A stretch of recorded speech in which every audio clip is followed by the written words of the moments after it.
Line এবং banner দেখে হয়তো আপনারা চিন্তা করছেন যে হঠাৎ করে এটা কি বললাম যে অজিত দোভাল, মার্কো রুবিও, জয়শঙ্কর, জননেত্রী শেখ হাসিনার সাথে কি কোনো মিটিং হয়েছে নাকি গুজব নাকি এই বিষয়টা, যেহেতু ব্যানার এবং হেডলাইনে দেখেছেন আপনাদের চিন্তা করছেন হঠাৎ করে এটা কি বলছি। অনেকে হয়তো অনেকে হয়তো কি অনেকে বলেন, অনেকে বিশ্বাস করেন যে আমরা সবই গুজব বলি, কিন্তু আমি বারবার একটা কথা বলি কি জানেন, যে আমাদের কথাগুলো ফাঁক থাকে এটা ঠিক, তবে গুজব না। কারণ হচ্ছে যে কিছু কিছু জিনিস আপনাকে একটু চিন্তা করতে হবে, যে যেটা এই মুহূর্তে বলা হয় রাজনীতি এবং আপনার জিও পলিটিক্স। এখন জিও পলিটিক্সটাকেও রাজনীতি, এটা একটা রাজনীতি, মানে দেশীয় রাজনীতি এবং আন্তর্জাতিক রাজনীতির সব কিছুতে একটা গ্যাপ থাকে। মানে যেটা এখন বলবে সেটা হয়তো আপনার 6 মাস পরে ঘটবে, 6 বছর পরে ঘটবে, কিন্তু ঘটবে, ইহা গ্যারেন্টে যে ইহা ঘটিবে। তো সেই হিসাবেই আপনি যদি আপনারা চিন্তা করেন তাহলে একটা জিনিস দেখেন, ডোনাল্ড ট্রাম্প গেল চায়না। চায়না থেকে উনি ব্যবসা বাণিজ্য খুব একটা করতে পারেন না, মনে হয় 100 না 150 বিমান বিক্রি করে এরপরে চলে গেলেন। এর পরপরে হঠাৎ করে কেন মার্কো রুবিও ভারতে আসলো? মার্কো রুবিও ভারতে আসার পরেও কিছু কিছু আপনার উনি যাদের সাথে মিটিং করেছেন, এইসব মিটিংগুলোর 90% আপনার আমি আপনি আমরা সকলে দেখেছি। 10% মিটিং সম্বন্ধে আমরা কিছুই জানি নাই, কিন্তু মিটিং হয়েছে, high profile meeting, secret meeting, এগুলো আপনার আমার পক্ষে জানা জীবনেও সম্ভব হবে না, কিন্তু হয়েছে। সেখানে ওনাদের সাথে কি কথা হয়েছে, এই যে ভারতের কথা বলছেন, ভারতের যেই অজিত দোভাল, তারপরে আপনার জয়শঙ্কর বা অন্যান্য নেতাদের সাথে কি মিটিং হয়েছে, সেগুলো আমরা যেমন জানবো না অনেক কিছু, তেমনি ধরেন আবার কলকাতায় গিয়ে ওখানে যাদের সাথে মিটিং করেছেন এদের সাথে কি কি মিটিং করেছেন এগুলারও 10% আমরা জানবো না, 90% জানা যাবে, 10% জানা যাবে না। তেমনি জননেত্রী শেখ হাসিনা ঠিক কত 10 12 দিন 15 দিন আগেই বললেন যে আমি দেশে ফিরছি, 6 মাসের ভিতরে দেশে ফিরবো।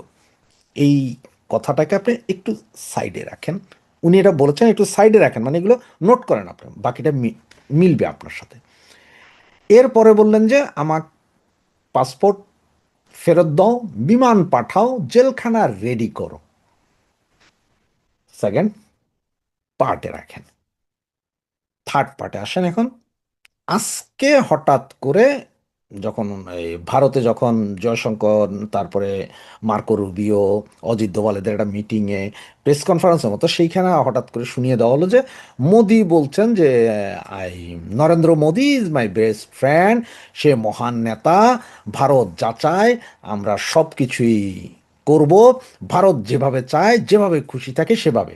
কথা মানে ভারত এখন কত হচ্ছে এমনই একটা কথা যে ভারত যা চাইবে তাই দিবে। এ ধরনের কথাগুলো কে বলছে? Donald Trump.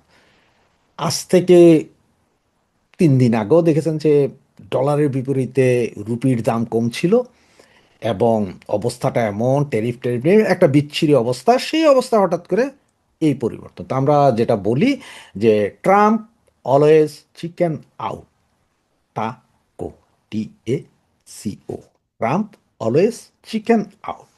এটা হচ্ছে ট্রাম্পের অলওয়েজকার খেলা, প্রতিদিনকার খেলা।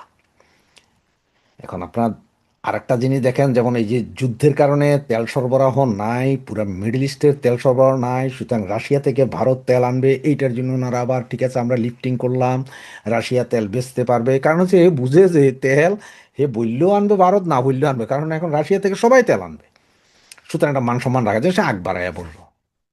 এখন বলতেছে যে আমরা ভারতকে সব দিব, ভারতের সব কথায় মানবো, ভারত আমাদের বন্ধু, সে আমাদের পরীক্ষিত বন্ধু, ওই সে প্রচুর কথা। তো আসলে ভারতের চাহিদা কি? ভারতের চাহিদা দুইটা।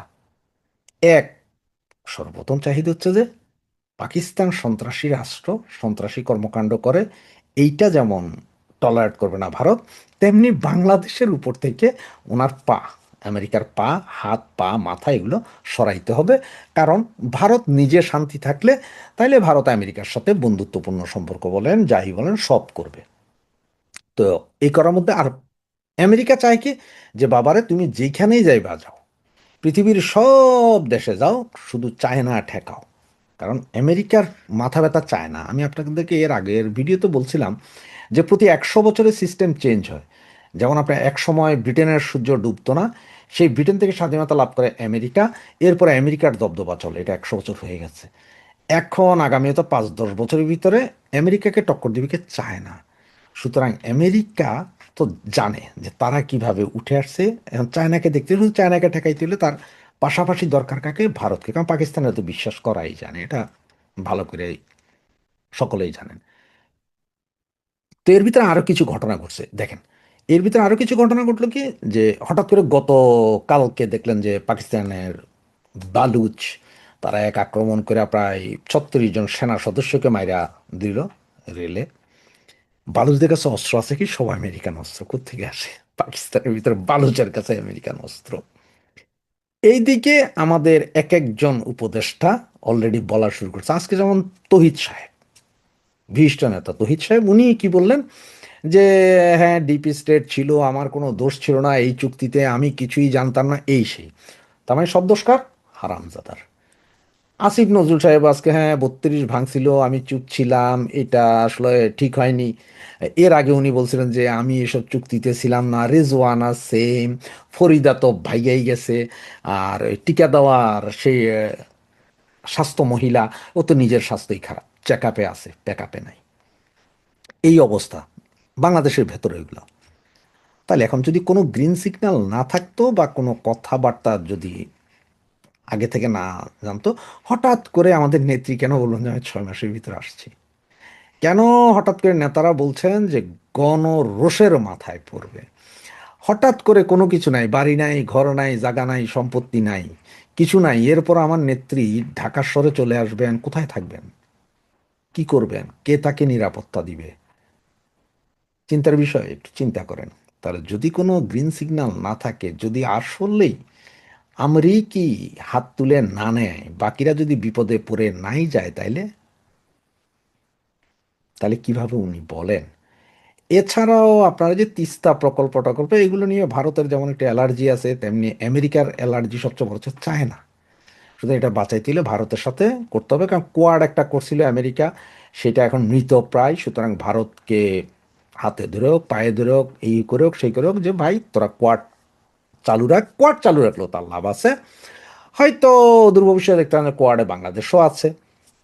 তা জিও পলিটিক্সে কেউ স্থায়ী শত্রু, কেউ স্থায়ী মিত্র না। সুতরাং কোয়াডে হয়তো বাংলাদেশও আসতে পারে। সুতরাং ওনাদের জাহাজটা যা আনার জন্য চেষ্টা তদবির, কোয়াডে আসলে ওইটাও হবে ন্যাটোর মতো। তো এইসব যখন ঘটনা চলছে, এর ভিতরে গুঞ্জন যে মার্কো রুবিওর সাথে মনে হয় কথা হয়েছে, তবে আমি শিওর না, আপনার 100% শিওর না যে মার্কো রুবিও, অজিত দোভাল এবং জয়শঙ্কর, শেখ হাসিনা চারজনের কোনো বৈঠক হয়েছে কিনা। তবে দুইটা বৈঠক তো আপনারা সবাই জানেন আমেরিকা এবং ভারতের হয়েছে। আবার ভারতের এনারা যারা আছেন, অজিত দোভাল, তারপরে কি বলে জয়শঙ্কর স্যার, ওনাদের সাথে কিন্তু আমাদের নেত্রীর কন্টিনিউ যোগাযোগ আছে, বৈঠক হচ্ছে, কথাবার্তা হচ্ছে, সব কিছু এগুলো সব হচ্ছে, প্ল্যান প্রোগ্রাম সব হচ্ছে। কারণ উনি তো ওখানে রাষ্ট্রীয় অতিথি, ওনাকে রাষ্ট্রীয় প্রটোকলেই রাখা হয়েছে। নরেন্দ্র মোদীর পরে ভারতবর্ষ যদি সর্বোচ্চ প্রটোকল কেউ পায়, সেটা হচ্ছে যে জননেত্রী শেখ হাসিনা।